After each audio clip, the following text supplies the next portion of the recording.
আমরা কি আসলেই সত্যটা জানি? অনেকেই না জেনে বৌদ্ধ বিহার শব্দটিকে বৌদ্ধ মন্দির বলে ফেলেন। কিন্তু বৌদ্ধ দর্শনের গভীরে গেলে জানা যায় এই দুটি শব্দের অর্থ এবং গুরুত্ব সম্পূর্ণ আলাদা। মন্দির হলো এমন এক পবিত্র আঙিনা যেখানে কোনো ঈশ্বর, সৃষ্টিকর্তা বা দেবদেবীর আরাধনা করা হয়।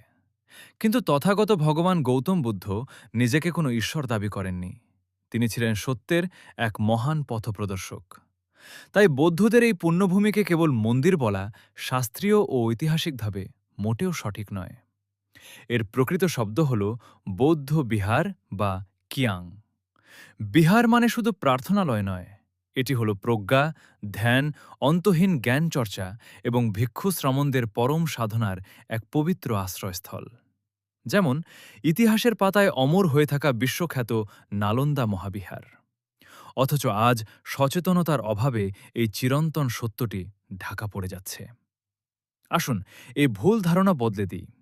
এখন থেকে কথা বলা, লেখা কিংবা ভ্রমণের সময় বৌদ্ধ মন্দির না বলে সঠিক শব্দ বৌদ্ধ বিহার ব্যবহার করি। সঠিক ইতিহাস ও সংস্কৃতিকে বাঁচিয়ে রাখা আমাদের সবার দায়িত্ব। ভিডিওটি ভালো লাগলে শেয়ার করে এই সত্যটি ছড়িয়ে দিন। আপনাদের সাথে ছিলাম আমি, প্রান্ত বড়ুয়া নীরব। ধন্যবাদ।